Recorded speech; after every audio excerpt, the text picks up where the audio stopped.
Preston is a city built on top of a ridge high above the River Ribble. But this ridge is no longer flat. Over time, streams and small rivers have carved valleys into the landscape. These watercourses have been culverted and are now hidden from view, but they are still there, flowing underground.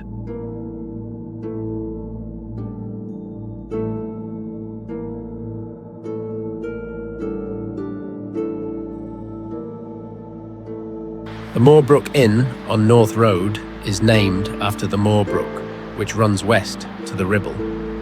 When you walk downhill from Moor Park to the Moorbrook Inn and then walk uphill to Church Street Fishergate, you are walking on slopes, which are the sides of a valley formed by the Moor Brook.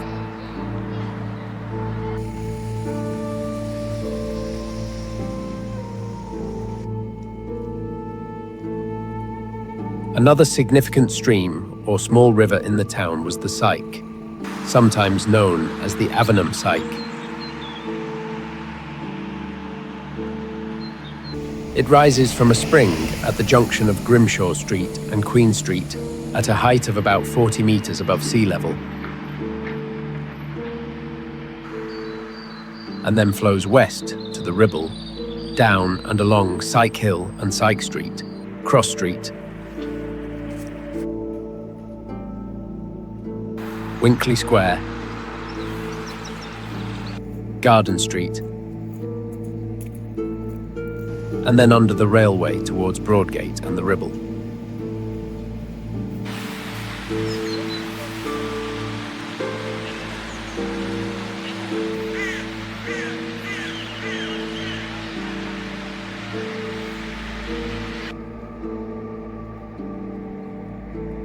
At the beginning of the 19th century, the Syke was still an open stream, with waterbirds such as snipe flying, where it flowed through what was to become Winkley Square.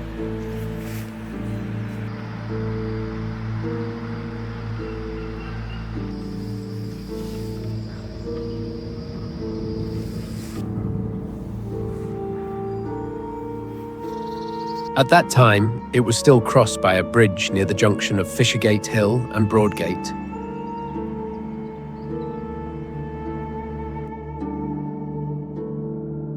Imagine if the hidden Syke was revealed, to provide a babbling brook flowing on the surface once again through the middle of Winkley Square. Its voice can still be heard from underground in nearby Garden Street after heavy rainfall.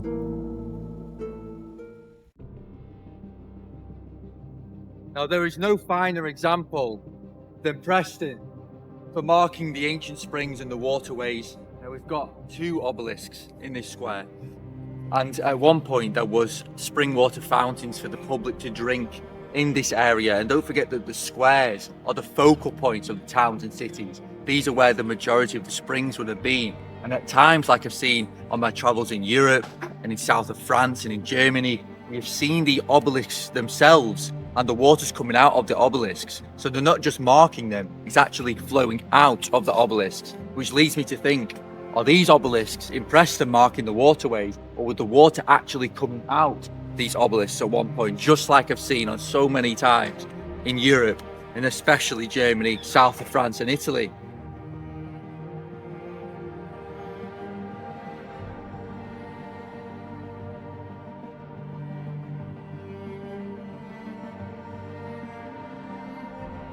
Well, this is a special place. We've got the Harris Museum in front, an old world piece of architecture.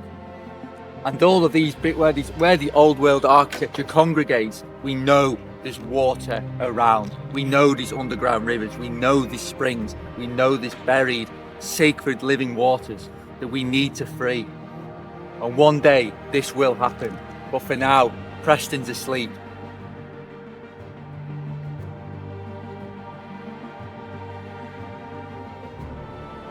Here we can see two of the old drinking fountains in Preston's Market Square, now no longer to be seen.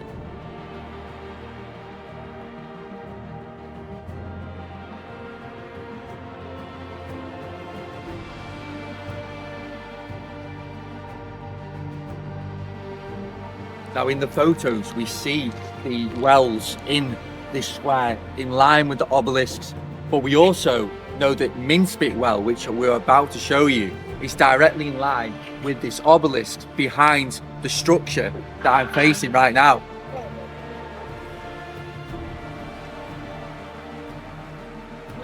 So just on the corner where the bus stop is was Minspit Well, which was meant to be one of the earliest recorded holy wells in Preston.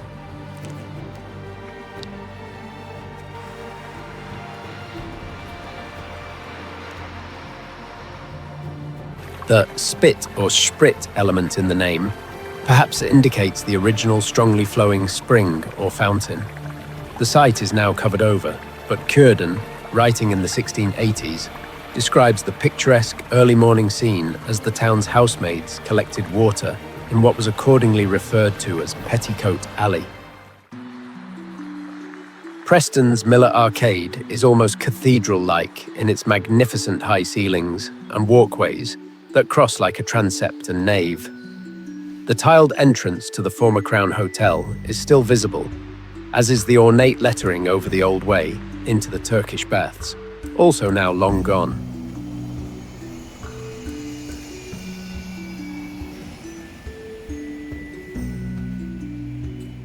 Now these types of structures, red brick structures, are in every town and city. Now these were the ancient bathhouses.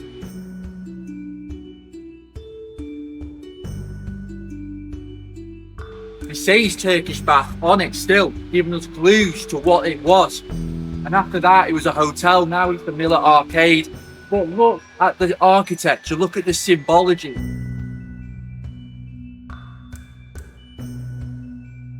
Look at the design and the intricacy. These was helping with the living waters that were placed inside of the structures. People were bathing in them, soaking in the minerals.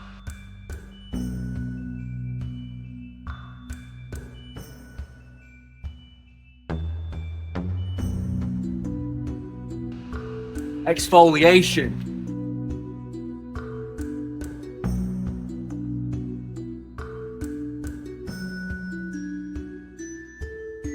Relaxation, community.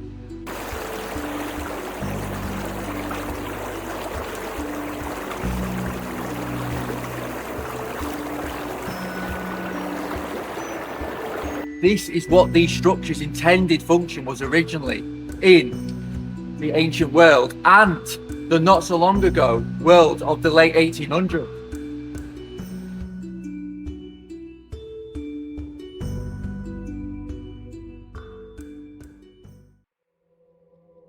At the place known as the Maudlands, in Ashton, there is an interesting mound. Archaeologists confidently state that this was the base for a small observation tower, built by the Romans with the purpose of protecting the Friargate entrance to Preston.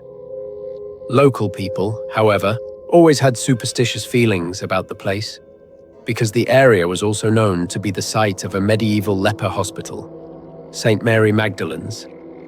The mound was commonly believed to be the site of the hospital's church, now sunken into the earth.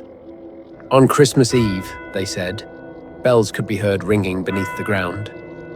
The mound was excavated and found to contain a brick-lined chamber, narrow but about 6 feet deep, which the archaeologists identified as a powder magazine, where gunpowder would have been stored in wooden barrels.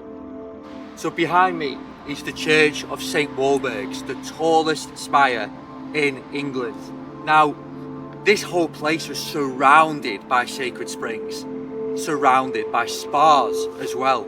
So we had the spas, we had the drinking springs, and this church is the focal point for all of the springs around the area. Now, the church is left, and that is all we have left of the clues, is the church and the road names. So the road names of Wellfield, the road names of Spa Lane, of Wellington.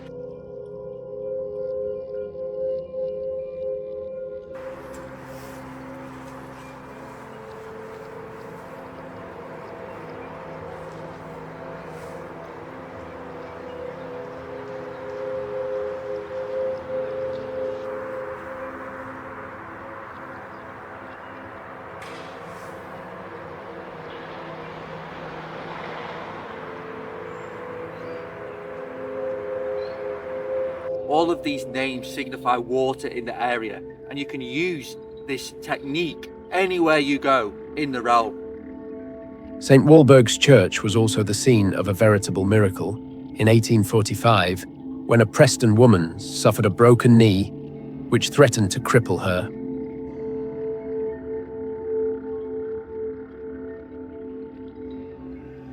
At one time, there was a well here, known as Spa Well, in the area below Maudlands, closer to Preston Marsh, near the river.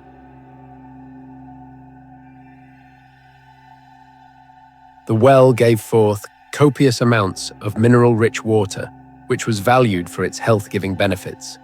So much so that late in the 16th century, the flow was harnessed into a proper bathing pool, which was well used.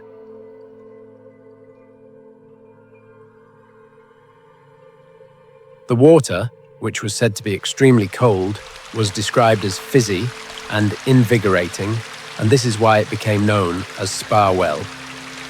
Any saint's name the well may once have carried is lost in the mists of time.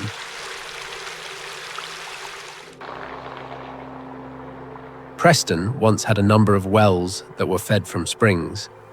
One well that became a bathing centre was near St Mark's Church, near Spa Brow off Strand Road. This was the first public bath in Preston. It was lost after World War II and then excavated in the 1980s.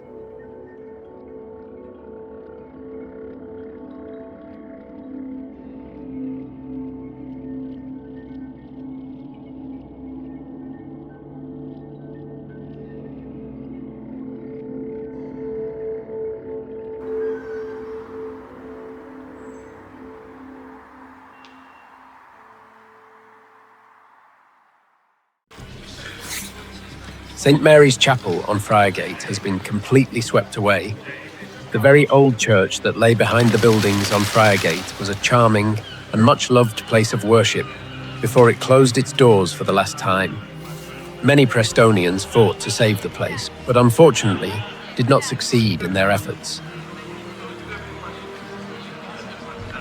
We have these types of structures all around the realm. So at the moment we've got statues like Mary and Jesus shoved inside of these structures, when these statues should be placed at the side of the structures, because these were where the water used to come out.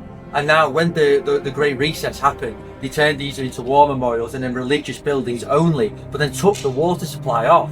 So it targets the people's hearts, because obviously people are still leaving offerings to these structures when they no longer serve a function. So now this structure doesn't serve a function, doesn't serve a purpose. And this has happened all over the world. And these are always octagonal in shapes. Sometimes they are hexagonal, but most of the time they are octagonal in geometry. But it's still an amazing place, and the water will still be flowing underneath the ground.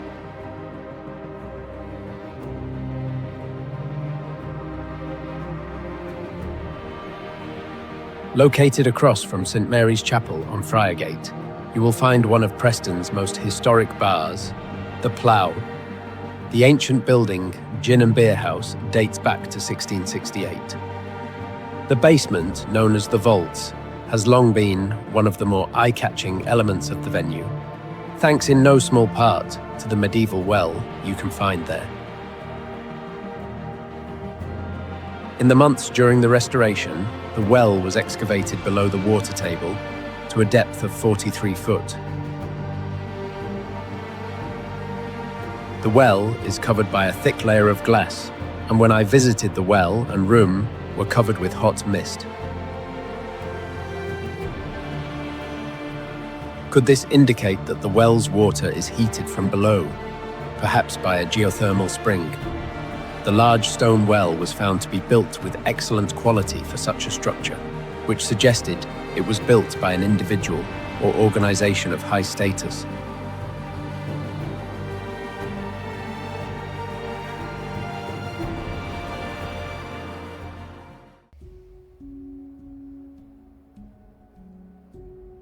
Nestled in the tranquil hamlet of Fernyhalgh, just a few miles from the bustling centre of Preston City, lies a sacred place steeped in over 1,000 years of prayer, Ladywell Shrine and St Mary's Church, a place where all who seek peace, healing, and a deeper communion with the divine and the waters of the nature spirits.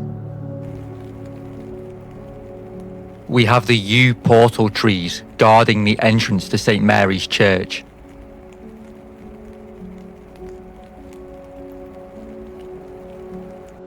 With a rich history of faith, whether you are a pilgrim returning after many years or a soul newly drawn by the gentle call of Lady Well's waters, you will find the sacred stillness here.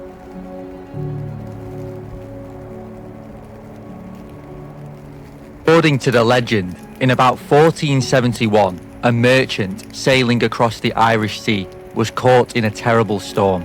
Afraid that he was going to drown, he prayed to the Virgin Mary and vowed that if his life was saved, he would undertake some work of devotion to her. Soon, the storm cleared, and he found himself washed up but safe on the Lancashire coast, but he himself had no idea where he was. At that moment, a heavenly voice spoke to him, and he told him to find a place of Fernyhalgh, and there build a chapel at a spot where a crab apple tree grew, the fruit of which had no cause, and where a spring would be found. He began to search around for this sacred place, but no matter how much he tried, he could not find the place. The merchant found lodgings in Preston and was about to give up altogether when he overheard a serving girl at the end. She started to explain why she was so late on arrival. She went on to say that she had to chase her stray cow all the way to Fernyhalgh. He asked her if she could take him to this place. In a short time, he discovered the apple tree with fruit bearing no cause, and beneath it a spring, and also a lost statue of the Virgin and Child.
The merchants began to build a chapel close by in memory of Our Lady, and soon pilgrims were visiting the holywell and receiving miracles of the healing water.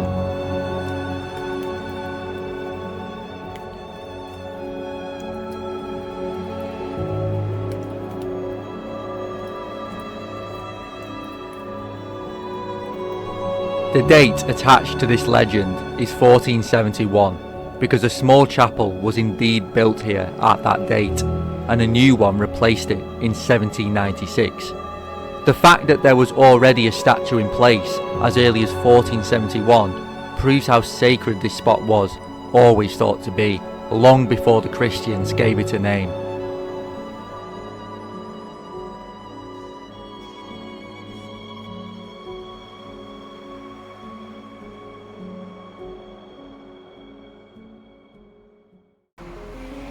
Ladywell was close to Preston Franciscan Priory. Its location off Marsh Lane in the Moorlands area and proximity to the leper hospital dedicated to St Mary Magdalene suggests its lady was the Magdalene.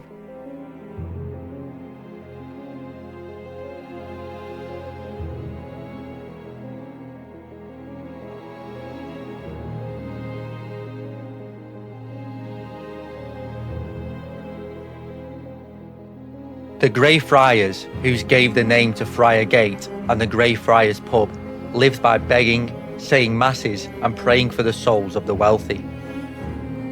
After the friary was dissolved in 1539, the devout continued to venerate the well. Now the sacred well, looked after for so long with honour, is covered over with the junk of modern tarmac.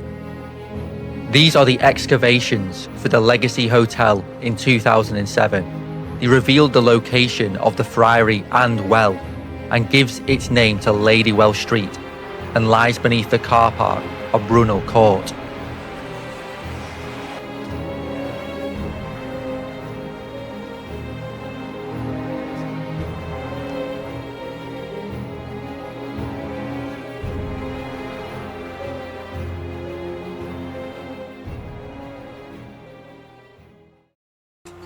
In the mid-19th century, within the southeast corner of Avenham Park, close to the old tram bridge, an arched recess was built into sandstone to house a natural spring, which had the reputation of never running dry and being so pure that it could cure ailments, likely a primary water spring.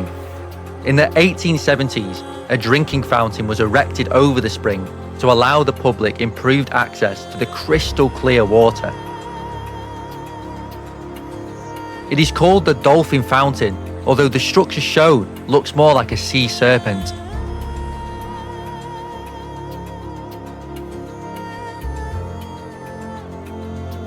Just like the Serpentine Lake in Moor Park, are all these serpentine references, all referring to the high concentration of energy and serpentine pathways in the land of Preston. Speaking to the elderly residents that have seen Avenham Park for a long time, they all refer to this park being a very, very powerful system when it comes to water and springs. They didn't just have one spring, but there were so many springs in this park. It was an entire water system marked by these obelisks and statues. The council even told me that they were still using the spring system for the Japanese garden and the fountain, but they are hiding it from the public and keeping it to themselves. That was the exact words that were told to me. I have seen this time and time again on my travels, where the spring water systems all over are used for ornamental purposes in parks, in manor houses, but they are kept from their actual function and use.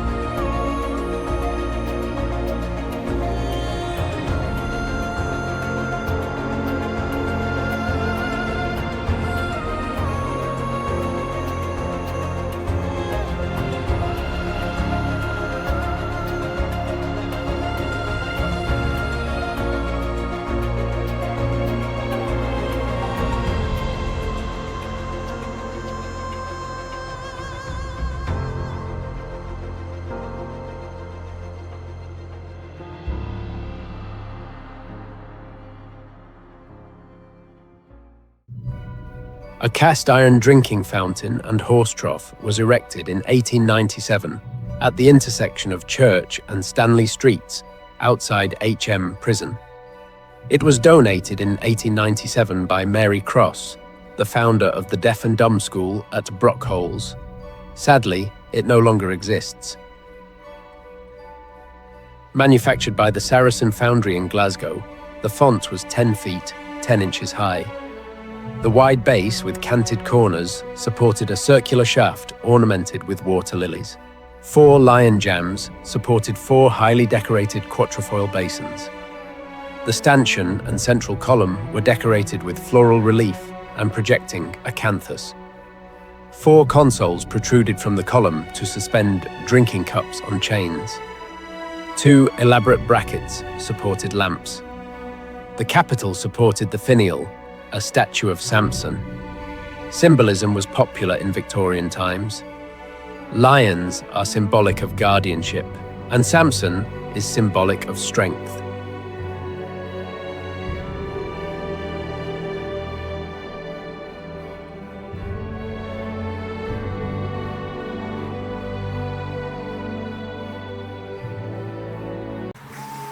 In the past, many people regarded sources of clean water as sacred, whether those sources were rivers, lakes, springs, or wells.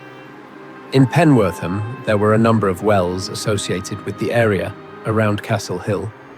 These wells, known in modern times as St. Mary's Well,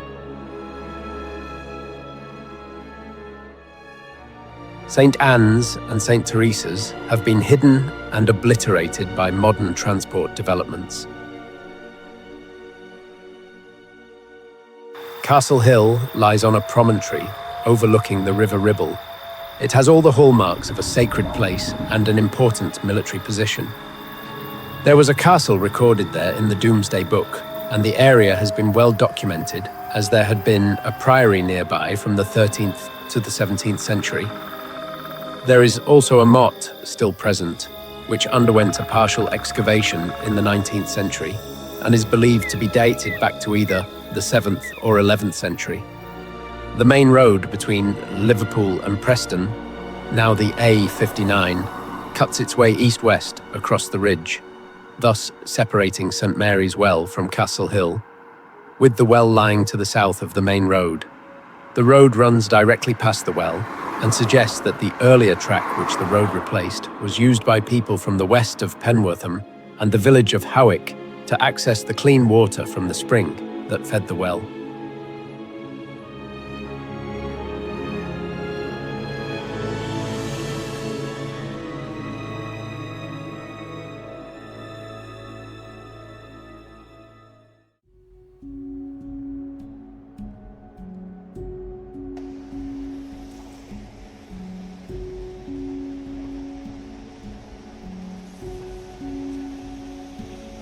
Christian crosses and Celtic crosses like we see here in the village of Penwortham always mark sites of waterways. So do obelisks.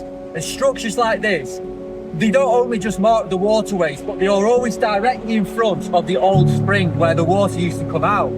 So here we have the war memorial, so-called war memorial. We have the plaque in the middle of the arches. But originally, these plaques wouldn't have been there, and the water would have been flowing from in the centre of the archways. There's all sorts of these arch structures all around the realm, but war memorials are the closest and the most prevalent really when it comes to these springs, because these were where the villagers used to congregate, collect the water, meet at these sites. But then they were taken over in the Great Resets of the 1900s, the First World War, the Second World War.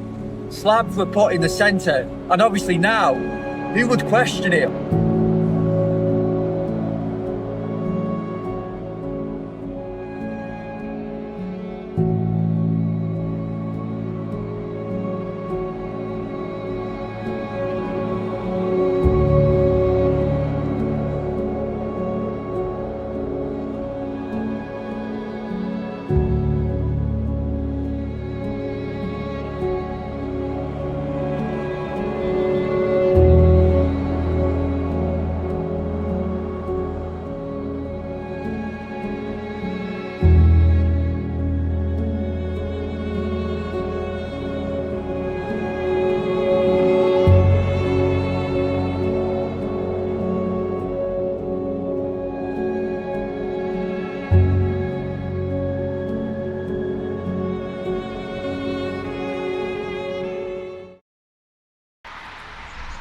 Entering via the southeast gate of Haslam Park beside the avenue of lime trees, and parallel with the railway, you will find a cast iron drinking fountain no longer in use. It was donated by Councillor W.G. Mackinson in 1911 following the opening of Haslam Park. The fountain was listed as a Grade 2 historic building on 27 September 1979. The drinking fountain is 9 feet 6 inches high and stands on a two-tiered plinth with canted corners. The structure consists of 4 columns, from the capitals of which consoles with griffin terminals unite with arches formed of decorated mouldings. Rope moulded roundels within each lunette host the image of a crane.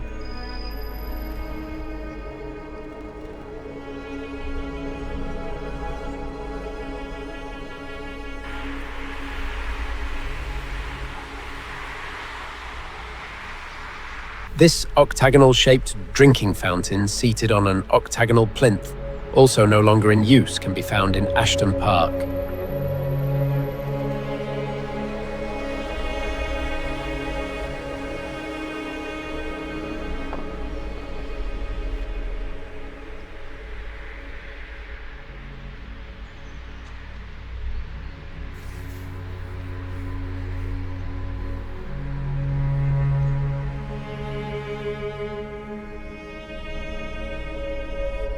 Another lost hidden spring can be found near the old drinking fountain, located in Moor Park.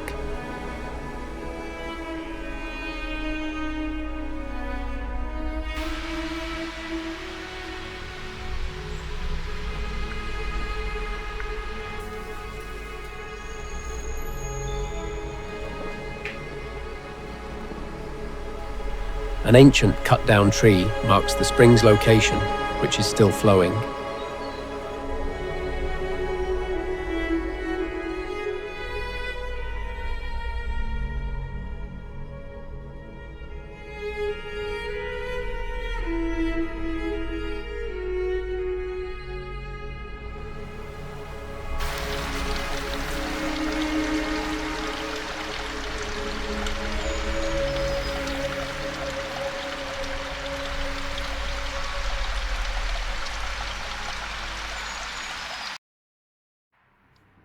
Where I am sat right now was once a completely different place than what you see.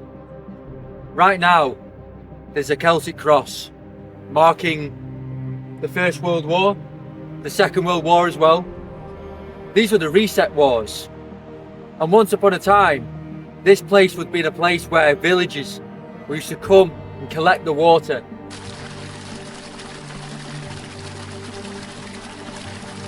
The sacred water from a sacred well.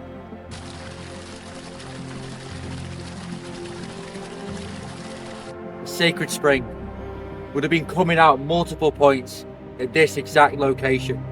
And not just this location, but every village, every town, every city in the realm was built around the spring networks and the living waters. But the controllers did something so clever during the late 1800s and the reset wars of the early 1900s, when they designated all of the sacred springs and they redesignated them into the war memorials we see today, marked by Christian crosses, obelisks and Celtic crosses. And now, even though the energy can still feel potent, still feel sacred, I mean, Penwortham is the oldest parish of Lancashire. It's a sacred place. Multiple springs are in Penwortham, still flowing underneath the ground. Huge aquifers too, underneath our feet. But yet the controllers, they make us believe that we need them, that we need the tap water, the chemicals, the bottled water, the world's fastest growing industry likely.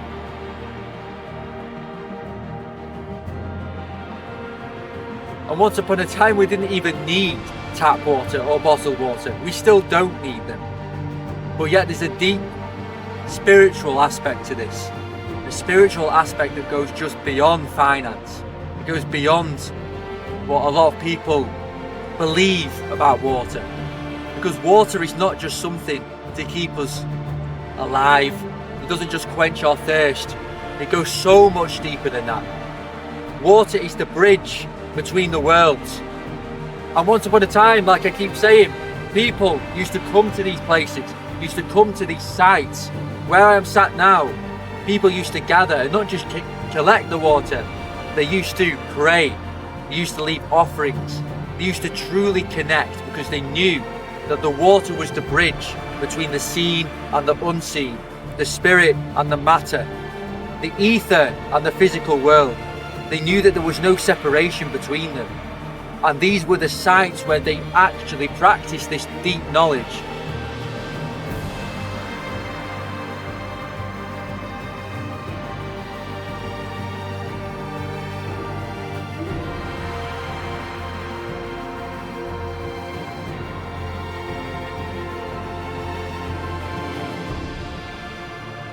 And this is what's been taken away. This is what's been stripped from society in a material world, a consuming world. When we just go and buy the water from the shop, not even thinking what it is. We just turn our taps on, not even knowing that what comes out of them is not even water. It's actually a different substance altogether as soon as you add a chemical to it. When the waters that used to come out of these sites, marked by these war memorials, with the living waters, the purest waters emerging from the earth's womb, Mother Earth's womb. To connect with these waters is to connect with original consciousness. The only way to cleanse the spirit, to cleanse the soul, and to actually go back to that original essence, the original earth, is to commune and to drink these waters, to pray with these waters. These waters are untouched by man-made layers, untouched by man-made evils. They are the pure, they are the purest waters that all of the sacred texts speak of, that all of the ancients speak of, that all of the prophecies speak of. The waters are the way to heal, to truly heal the world, internal world and external. But the key is to open our hearts to truly commune with the essence of water.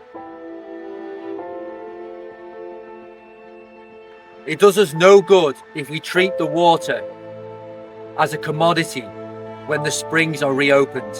That leaves us no better than where we are now. We can reopen the springs, but if our consciousness is still at the same level and our hearts are still closed and are not pure, then we're no better off. We have to make sure that we purify our bodies, we purify our souls, we purify our minds and we purify our hearts, so that whilst we are doing that, and whilst we are rebuilding the network, we're finding the ancient springs and we're releasing them. Because now they are safe. They're safe underneath the tarmac. Just like our internal waters are safe beyond our own illusions. But to get to the truth, we must awaken beyond the tarmac, beyond the illusion, beyond the tarmac that we have placed in our own bodies, the tarmac of illusion, the tarmac of safety. This tarmac represents safety. The waters are safe underneath. But once they're released, they're not safe anymore. They're open, they're vulnerable. But that means that because we need to generate a place where we can come purely from the heart and purely from the soul. But that means that once we do that, then the waters need not worry, because we are not going to manipulate them. We are not going to use them for evil purposes like that what happened in the past. And this is what the link is. We need the pure heart for when the waters awaken and reflow. It is the same with the waters in our bodies. At the moment they are stuck, they are stagnant. The energy is stagnant. We have placed a rock, a stone against our hearts. But when we take away that stone, we are vulnerable. But whilst that stone still stands, we're safe, but we're not free. But it's that freedom we crave, but therefore we have to be vulnerable. But with that vulnerability comes freedom.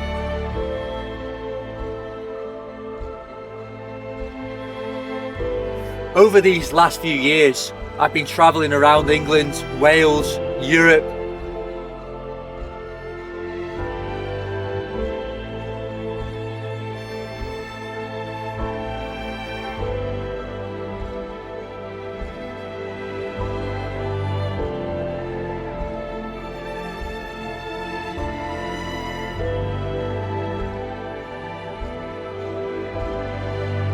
And I've documented these sites. This is proof. These crosses, these war memorials mark the waterways, they mark the springs, always 100% fact. This is proven, I have proven it. But it is not just these. The obelisks mark the waterways, the churches do, because the churches were using the water for a variety of purposes, electromagnetic purposes, spiritual purposes, maybe purposes we don't even know, because we're only just starting to rediscover the essence of water. But what we know is that the earth and the cities and towns that were built around these water networks. The cathedrals had water underneath them. So did the castles. Castles were surrounded by moats. These moats were redesignated into defence purposes, but there were other purposes involved. Water carries energy. Water carries current. Water carries memory. We have no idea just how much the ancient world revolved around water. We are only just starting to rediscover this.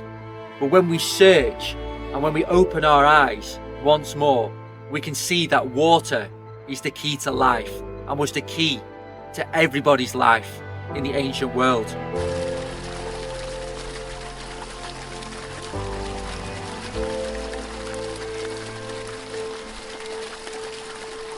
We see the temples, we see ancient waterways going through ancient abbeys.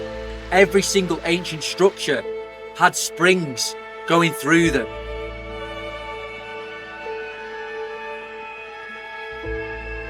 Penwortham is not exactly a major city, but we've got St Anne's spring documented, we've got St Teresa's, we've got St Mary's, and we've got many others that I believe were here, including the one that is not documented, but I know that this site was a spring. All of my senses tell me that this was a spring.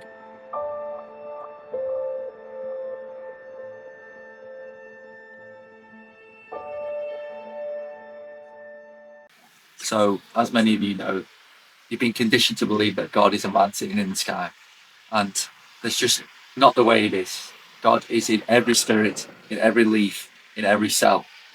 And it's more the indigenous way of thinking. Now, over these years, this church has served.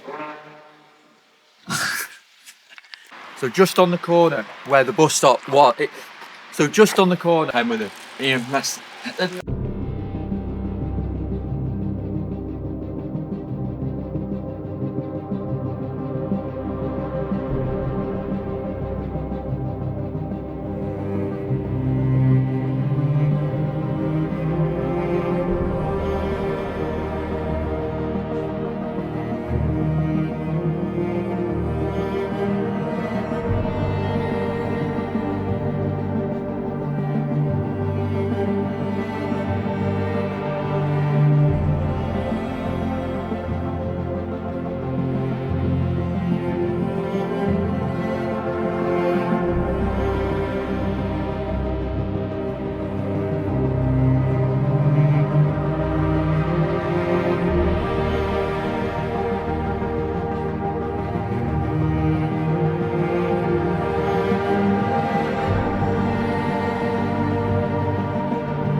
Ancient traditions have long associated holy wells and springs as very special places of the goddess or anima mundi, symbolic of the Great Mother and associated with birth, the feminine principle, the universal womb, the prima materia, the waters of fertility and refreshment, and the fountain of life.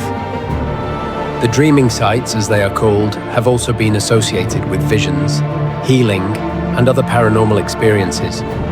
In ancient Greece, for example, there were more than 300 medical centers placed at water sources where patients experienced healing.